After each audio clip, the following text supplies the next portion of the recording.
Good evening, my Real News Media TV family. Welcome back to the channel for another news update. And in the news this evening, boyfriend charged in fatal stabbing of Jamaican woman in New York. A Jamaican woman was fatally stabbed in the Bronx, New York over the weekend, and her boyfriend, also Jamaican, has since been charged in connection with the killing.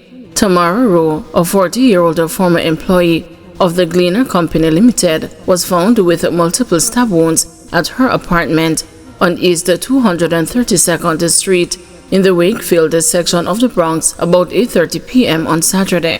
She was discovered with injuries to her chest and right arm and was taken to a medical center where she was pronounced dead.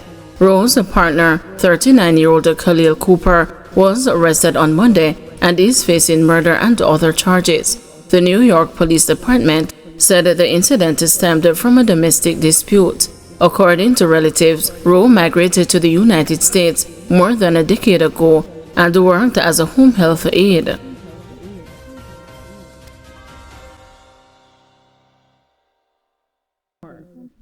And another alert has been activated for 13-year-old Emily Lonely of Dreamland Drive, Old Brighton, Portmore, St. Catherine, who has been missing since Sunday, June 29.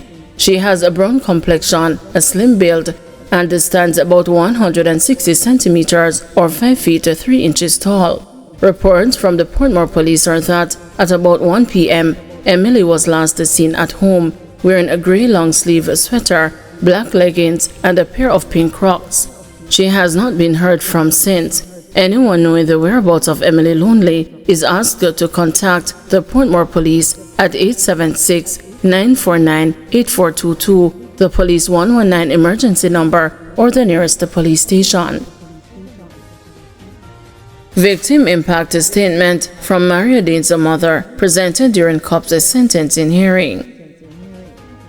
The Westmoreland Circuit Court today heard the victim impact statement given by Mercia Fraser, the mother of Maria Deane, as the sentencing hearing for the 3 police personnel convicted for his 2014 death got underway. Fraser was not physically present in the courtroom when the sentencing hearing for Corporal Elaine Stewart and the constables Juliana Clevan and Marlon Grant took place. In her statement, which was read in the court register, Fraser outlined how her life and the lives of her relatives have been affected since Deane's death on August 6, 2014, 3 days after he was beaten while in custody at the Barney Street Police Station lockup in Montego Bay, St. James for possession of a ganja spliff. Since August 3, 2014, when I learned that Mario was in the hospital, my heart has been broken. He died at the hands of persons who were expected to protect him, and the simple charge for which he could have been fined led to his death, Fraser said in her statement. The court also heard the presentations of the social inquiry reports for Stewart, Clevan, and Grant, in which their community members and relatives asked for leniency on their behalf. Stewart, Clevan, and Grant were found guilty in May on charges of manslaughter and misconduct in a public office. They were on duty at the Barney Street Police Station lockup on August 3, 2014, the day Deane was beaten while in custody at the facility for possession of a ganja spliff. Stewart, the senior officer at the time, was also found guilty of attempting to pervert the course of justice, in that she ordered that the cell where Deane was beaten should be cleaned prior to the arrival of investigators from the Independent Commission of Investigations. Elderly woman dead following explosion caused by gas stove. The Linseed Police in St. Catherine are investigating the fiery death of a 92-year-old woman following an explosion caused by a gas stove at her home in the parish on Monday. She has been identified as Gloria Oldham of Jericho District, St. Catherine.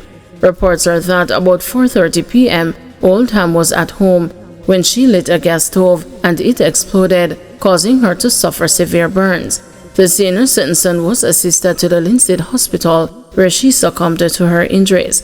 The Linseed police have since launched an investigation into the matter. St. James Municipal Corporation removes Horton's illegally placed campaign poster.